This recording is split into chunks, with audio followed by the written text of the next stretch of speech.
அதன் வழியாகவே நம்ம நிறைய விஷயங்கள் மக்களுக்கு சொல்லியாச்சு. அதனால நண்பர்களே, கவர்மெண்ட்ல தமிழ்நாட்டில் ஒவ்வொரு ஊர்லயும் யாரெல்லாம் பிரச்சனை பண்றாங்க, யாரெல்லாம் என்னென்ன வேலைகளை பண்றாங்க, தமிழ்நாட்டில் இனி எந்த பிரச்சனையும் இருக்கக்கூடாது அப்படின்னா அந்த கதவு மூடிட்டா போதும்னு நினைக்கிறேன்.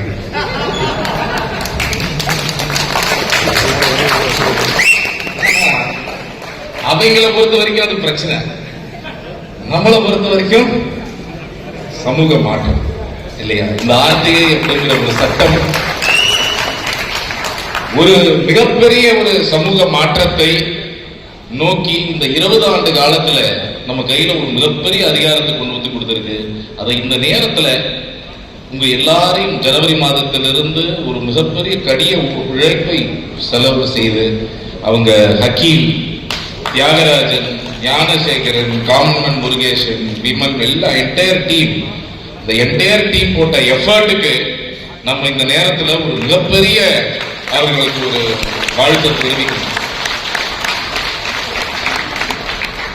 தனிநபராக தகவல் அறியும் உரிமை சட்டத்தை பயன்படுத்தும் பொழுது இருக்கக்கூடிய பாதிப்பை அறிந்தவர்கள் நம்ம எல்லாருமே நம்ம பார்த்துட்டு இருக்கிறோம். தொடர்ந்து எந்த விதமான இன்னைக்கு இங்க வந்திருக்கிறவர்கள் பெரும்பாலானோர் இது போன்ற அச்சுறுத்தலை உங்க கிராமத்துல, உங்க நகரத்துல ஏதோ ஒரு இடத்துல நீங்க ஃபேஸ் பண்ணிட்டே தான் இருப்பீங்க.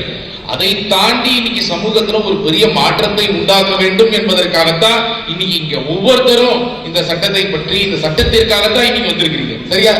கரெக்டா? இந்த சட்டத்தை கொண்டாட வேண்டும். இந்த சட்டம் பல ஆண்டுகள் இருக்க வேண்டும், வலிமையாக மாற வேண்டும், வலிமையாக இருக்க வேண்டும் அப்படிங்கிறதுக்காகத்தான் நம்ம இங்க ஒவ்வொருத்தரும் வந்திருக்கிறோம். இந்த நேரத்துல நான் ஒரே ஒரு விஷயத்தை மட்டும்தான், எனக்கு குறைந்த நேரம் இருக்கிறது, ஒரே ஒரு விஷயத்தை தான் உங்கள் மத்தியில வைக்க போறேன். மக்களிலிருந்து இந்த சட்டம் வந்தது அப்படிங்கிறத நிக்கில் டே இன்னைக்கு நம்ம கிட்ட சொன்னார். மக்களிடம் இருந்து இந்த சட்டம் வந்திருக்கு அப்படின்னா இந்த சட்டத்திற்கு சொந்தக்காரர்கள் நாம தான். இந்த சட்டத்திற்கான சொந்தக்காரர்கள் நாம தான். இந்த சட்டத்தை நீர்த்து போக செய்தால் அரசியல் கட்சிகள் அதை பற்றி கவலைப்பட போவது இல்லை. அது ஆளுங்கட்சியாக இருக்கட்டும், பெரும்பாலும் அவர்கள் கவலைப்பட போவது கிடையாது. அவர்களுக்கு பிரச்சனை இல்லை. யாருக்கு பிரச்சனை? மக்களுக்கு.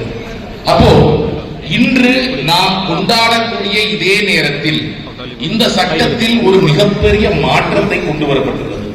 அந்த மாற்றம் என்ன அப்படிங்கறத நான் ரொம்ப குறுகிய நேரத்தில் உங்களுக்கு சொல்றேன். ஏன்னா இது நீங்கள் ஒவ்வொருவரும் இதை புரிந்து கொள்ள வேண்டிய அவசியம் இருக்கிறது. செக்ஷன் 81J உங்களுக்கு விதிவிலக்கு தெரியும். அந்த விதிவிலக்கு என்ன? இவ்வளவு நாட்களாக என்ன இருந்ததுன்னா, நிறைய பேர் ஆர்டிஐ போடும்போது பர்சனல் டேட்டா தர முடியாதுன்னு சொல்லுவாங்க. ஆனா பர்சனல் டேட்டா தந்தாகணுங்கிறது தான் சட்டம். செக்ஷன் 81J என்னன்னா, தனிநபர் தகவல் என்றால் தரப்பட வேண்டும். எப்பொழுது தரப்பட தேவையில்லை? ஒருவேளை அது பொது நலனிலோ பொது வேலை சம்பந்தப்பட்டதாக இல்லை என்றாலோ, இல்லையா, அல்லது ஒருவருடைய அந்தரங்க வாழ்க்கையில் ஊடுருவதாக இருந்தாலோ தர தேவையில்லை. நல்லா நம்ம புரிஞ்சுக்கணும். நாம இன்னைக்கு வந்து ஒரு ஸ்கூல்ல ஒரு ஆசிரியர் வரல, ஒரு மாசமா வரல, அந்த ஆசிரியரோட அட்டெண்டன்ஸ் ரெக்கார்டை கேட்கிறோம். கரெக்டா? அது தனிநபர் தகவல். ஆனால் அதுல ஒரு பொது நலன் இருக்கு. ஏன்னா அவங்க வரணும்னா அந்த மாணவர்களுடைய கல்வி பாதிக்கும். ஒரு ஒப்பந்தம் போடுறாங்க, ஒரு கான்ட்ராக்டர் என்னென்ன ரோடுக்கு கான்ட்ராக்ட் கொடுக்கிறாருன்னு அவரோட லிஸ்ட் வேணும். அந்த கான்ட்ராக்டரோட பேர் தெரியணும், அவர் என்ன எவ்வளவு ரூபாய் கொடுக்கப்பட்டிருக்கு அந்த கான்ட்ராக்டருக்கு தெரியணும். ஆனால் அது தனிநபர் தகவல் என்று கொடுக்க முடியாது, நம்ம சொல்ல முடியாது. ஏன்னா அது பொதுநலன் இருக்கு, நம்மளுடைய பணம், நம்மளோட ரோடு. ஆனால் இந்த சட்டத்தை நாம வந்து போய் அந்தரங்க வாழ்க்கையில ஊடுருவக்கூடிய கேள்விகளை இங்க யாரும் கேட்க போறது கிடையாது. ஞாயிற்றுக்கிழமை மதியம் அந்த அதிகாரி அவர் மனைவியுடன் எந்த ஹோட்டலுக்கு போய் சாப்பிட்டாலும் நம்ம கேட்க போறோம். தேவையில்லை, நமக்கு தேவையில்லாதது. அதுதான் விலக்களிக்கப்பட்டது.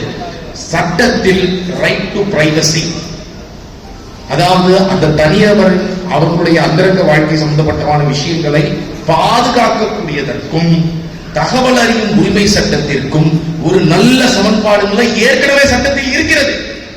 ஆனால் அந்த சட்டத்தை இப்பொழுது எப்படி மாத்துறாங்க அப்படின்னா, அந்த 81J தனிநபர் தகவல் என்றாலே தர தேவையில்லை அப்படின்னு சட்ட திருத்தம் கொண்டு வந்தாச்சு. நல்லா புரிஞ்சுக்கணும், சட்ட திருத்தம் கொண்டு வந்தாச்சு. இன்னும் விதிகள் அதற்கு அமைக்கப்படவில்லை. விதிகள் நோட்டிஃபை செய்யப்படல. அதனாலதான் அங்க ஒரு பெரிய போர்டு மாட்டி இருக்கிறோம். டிபிடிபி தனிநபர் டிஜிட்டல் தனிநபர் தரவு பாதுகாப்பு சட்டத்தின் மூலமாக, அதன் மூலமாக ஆர்டிஐ சட்டத்தை திருத்திய அந்த திருத்தத்தை கைவிடுங்கள் அப்படிங்கிறது கேட்கணுமா இல்லையா? ஏன்னா இது இவங்களை பாஸ் பண்ணி நோட்டிஃபை பண்ண விட்டுட்டோம்னா எல்லாருக்கும் தெரியும் இன்னைக்கே தனிநபர் தகவல் எவ்வளவு ரிஜெக்ஷன் ஆர்டிஐல வருது. நாளைக்கு இது நோட்டிஃபையும் பண்ணிட்டாங்கன்னா ஒரு தகவலும் நமக்கு கிடைக்காம பண்ணிடுவாங்க. அப்போ இந்த சட்டத்தை கொண்டாட வேண்டியவர்களும் நாம், இந்த சட்டத்தை பாதுகாக்க வேண்டியவர்களும் நாம். அதற்கு அடுத்த லைன் ஏற்கனவே அந்த நிகழ்ந்த பேசும்போது சொல்லியாச்சு, அதனால நான் அதை ரொம்ப ஸ்ட்ரெஸ் பண்ண போறது கிடையாது. ஈக்குவாலிட்டி, சமன்பாடு. ஒரு எம்பி எம்எல்ஏ, ஒரு எம்பிக்கு கிடைக்க வேண்டிய டேட்டா தகவல் ஆக இருந்தால், அவருக்கு கொடுக்கப்படக்கூடிய தகவலாக இருந்தால் அவருக்கு மறுக்க முடியாது என்றால் குடிமகனுக்கும் மறுக்க முடியாது. இதையும் நீக்கிட்டாங்க. இப்ப இந்த இரண்டு விஷயங்களை நீங்கள் திருத்தியதை கைவிடுங்கள் அப்படின்னு நாம ஆழமாக கேட்க வேண்டிய அவசியம் இருக்கிறது. அந்த தனிநபர் தரவு பாதுகாப்பு சட்டம் என்பதே நம்ம மேல செய்யக்கூடிய தாக்குதலுக்காக. ஏன்னா இந்த சட்டத்தில் என்ன சொல்லி இருக்கிறாங்க, அந்த சட்டம் எதற்காக போடப்பட வேண்டும்னா, பெரிய பெரிய கம்பெனிலாம் மக்களுடைய டேட்டாலாம் கலெக்ட் பண்றாங்க, அதை அவங்க பாதுகாப்பா வச்சிருக்க ஒழுங்கா வைக்கிறாங்களா தான் இந்த சட்டம் இயற்றப்படணும். ஆனா அதுக்கு எதிராக நம்ம தனிநபர் தகவல் வைத்திருந்தால் நம்ம மேல நூற்றுக்கணக்கான கோடி ரூபாய் வரை அபராதம், 200-250 கோடி ரூபாய் வரை நம்ம மேல அரசாங்கம் அபராதம் போட முடியும் என்ற சட்டத்தை கொண்டு வந்திருக்கிறாங்க. அப்போ இந்த மாதிரியான ஒரு விஷயத்தை நாம் எதிர்க்க வேண்டிய அவசியம் இருக்கிறது. அதனால நான் ஹக்கீம் அவர்களுக்கும் மற்றவர்களுக்கும் இந்த யாரெல்லாம் வெளியே போறீங்களோ கையெழுத்து போடுங்க. வைக்கக்கூடிய முக்கியமான கோரிக்கை, இதற்கு அடுத்தது நம்ம என்ன பண்ணணும்? இன்னைக்கு கொண்டாடுறோம், அடுத்தது பாதுகாப்பதற்காக இதே போல ஒன்றை நாம் ஒரு போராட்டத்தை இவர்கள் அனைவரும் எல்லாரும் செய்யலாமா? இதுக்கான போராட்டம் செய்யலாமா? சூப்பர். அப்போ இதற்கான ஒரு போராட்டத்தை நம்ம இங்க சென்னையிலயோ திருச்சியிலோ ஏதாவது ஒரு இடத்தில் மக்கள் எல்லாரையும் ஒன்று கூட்டி இந்த சட்ட திருத்தத்தை கைவிடுவதற்கான வேலையை நாம் செய்ய வேண்டிய அவசியம் இருக்கிறது. ஆனால் நண்பர்களே, ரொம்ப மகிழ்ச்சி உங்க எல்லாரையும் சந்திச்சதுல. ஒரு சில கோஷங்களோட நான் என்னுடைய உரையை முடித்துக் கொள்கிறேன். நம்ம நல்லா சாப்பிட்டு அப்படியே கொஞ்சம் மந்தமா உட்கார்ந்து இருக்கிற நேரம், நம்ம நல்லா சேர்ந்து இந்த கோஷங்களை போட்டோம்னா நம்ம எல்லாருக்கும் எனர்ஜி வந்துடும் அப்படின்னு நான் நினைக்கிறேன். செய்யலாமா? நல்லா கையை உயர்த்தி, ரைட்டா? கேள்வி எங்கள் உரிமை, கேள்வி எங்கள் உரிமை, பதில் உங்கள் கடமை, பதில் உங்கள் கடமை. கேள்வி எங்கள் உரிமை, பதில் உங்கள் கடமை. எங்கள் காசு, எங்கள் கணக்கு, எங்கள் காசு, எங்கள் கணக்கு.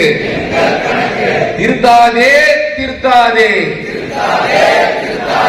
திருத்தாதே, திருத்தாதே. ஆர்டிஐ சட்டத்தை திருத்தாதே. கைவிடு, கைவிடு, கைவிடு, கைவிடு. டிபிடிபி சட்டத்தின் மூலம், டிபிடிபி சட்டத்தின் மூலம் ஆர்டிஐ சட்டத்தில் ஏற்படுத்திய,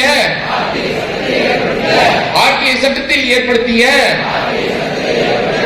சட்ட திருத்தத்தை கைவிடு, சட்ட திருத்தத்தை கைவிடு. கேள்வி எங்கள் உரிமை, பதில் உங்கள் கடமை. நன்றி, நன்றி.